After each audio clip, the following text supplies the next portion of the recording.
राम नाम की वंदना, राम नाम की महिमा कहते हुए आज परम पूज्य स्वामी श्री राम सुखदास जी महाराज 4 उदाहरण देते हैं, 4 बातें, 4 कथाएं सुनाते हैं और उनके माध्यम से राम नाम की सर्वोच्चता की, राम नाम को महामंत्र मानने की बात की पुष्टि करते हैं। जय श्री हरि। पूज्य गुरुदेव के चरणों में बारंबार प्रणाम। स्वामी जी कहते हैं कि भगवान शंकर ने राम नाम के प्रभाव से काशी में मुक्ति का क्षेत्र खोल दिया है। इसी महामंत्र के जप से ईश से महेश हो गए हैं। गोस्वामी तुलसीदास जी की बात को आगे कहते हुए पूज्य स्वामी जी कहते हैं, महिमा जासु जान गनराऊ, प्रथम पूजियत नाम प्रभाऊ। माता पिता की वंदना से, माता पिता की परिक्रमा से गणेश जी को प्रथम पूजित होने का वरदान मिला। ये कथा तो हम सभी जानते हैं, पर गोस्वामी जी ने मानस में नाम वंदना करते हुए लिखा कि संपूर्ण त्रिलोकी की प्रदक्षिणा करने को जब गणेश जी समर्थ नहीं जान पड़े स्वयं में, तो नारद जी ने उन्हें युक्ति सुलझाई। नारद जी के कहने पर गणेश जी ने राम नाम को पृथ्वी पर लिखा, उसकी परिक्रमा की। इस कारण उनकी सबसे पहले परिक्रमा पूर्ण मानी गई। नाम की ऐसी महिमा जानने से ही गणेश जी प्रथम पूजनीय हो गए। आगे स्वामी जी द्वितीय दृष्टिकोण देते हुए दूसरा दृष्टांत प्रस्तुत करते हुए कहते हैं कि जान आदि कवि नाम प्रभाव, भयों शुद्ध करी उल्टा नामो। सबसे पहले वाल्मीकि जी ने रामायण लिखी है, इसलिए वे आदि कवि माने जाते हैं। उल्टा नाम जप करके वाल्मीकि जी एकदम शुद्ध हो गए। उनके विषय में ऐसी बात मानी जाती है, सुनी जाती है कि वे लुटेरे थे। रास्ते में जो कोई मिलता उसे लूट लेते, मार देते। एक बार संयोगवश देवर्षि नारद उधर से गए, उनको भी लूटना चाहा तो देवर्षि ने कहा, तुम क्यों लूट मार करते हो, ये तो बड़ा पाप है।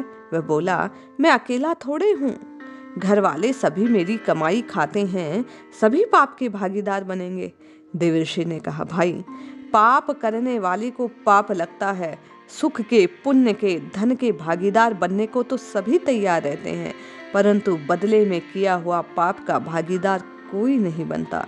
तो अपने माँ बाप, स्त्री बच्चों से पूछ के तो आ। वह अपने घर गए। पूछने पर माँ बोली, तेरे को पाल पोस कर बड़ा किया, अब तू पाप करेगा तो क्या मैं वहन करूं? उसने कहा, माँ मैं आप लोगों के लिए ही तो पाप करता हूँ। सब घर वालों ने पाप का भागीदार बनने से मना कर दिया। तब जाकर वाल्मीकि जी देवर्षि के चरणों में गिर पड़े। बोले, महाराज मेरे पाप का कोई भागीदार बनने को तैयार नहीं। देवर्षि ने कहा, भाई तू भजन कर, भगवान का नाम ले, परंतु पापी होने के कारण मुंह से प्रयास करने पर भी राम नाम का उच्चारण नहीं हो पाया। उसने कहा, मरा मरा मरा यही अभ्यास है मेरा, मरा कह दूं तो? देवर्षि ने कहा, अच्छा कोई बात नहीं, ऐसा ही कहते रहो। तो वाल्मीकि जी ने मरा मरा का जाप प्रारंभ कर दिया। इस प्रकार उल्टा जपने पर भी भाव शुद्ध होने से वे सिद्ध हो गए, महात्मा बन गए, आदि कवि बन गए। राम नाम महामंत्र है, उसे उल्टा सीधा कैसे भी जपा जाए वह पुण्य फल को प्रदान करने वाला है। स्वामी जी कहते हैं, उल्टा नाम जपत जुग जाना, वाल्मीकि भय ब्रह्म समाना।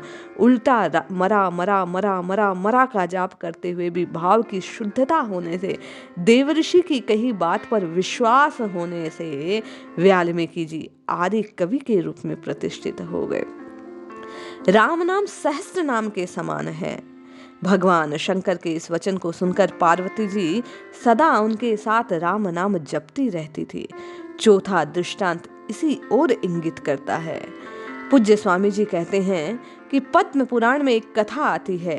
पार्वती जी सदा विष्णु सहस्त्र नाम का पाठ करके भोजन किया करती। यह नियम मां पार्वती का था। एक दिन भगवान शंकर बोले, पार्वती आओ भोजन करें। तब पार्वती जी बोली, महाराज मैं तो सहस्त्र नाम का पाठ करे बिना भोजन करती नहीं। तब भगवान शंकर बोले, राम रामेति रामेति रमे रामे मनोरमे, सहस्त्र नाम ततु तुल्यम राम नाम वरानने। हे सुमुखी, ये राम नाम संपूर्ण सहस्त्र नाम के तुल्य है। तुम राम नाम का आस्वादन करो, राम नाम का आश्रय लो, राम नाम को जपो और आओ भोजन ग्रहण करो। माँ पार्वती ने भगवान शंकर की इस बात को माना और विश्वास पूर्वक भाव पूर्वक राम नाम का जप किया और जप करके भगवान शंकर के साथ भोजन का पान किया।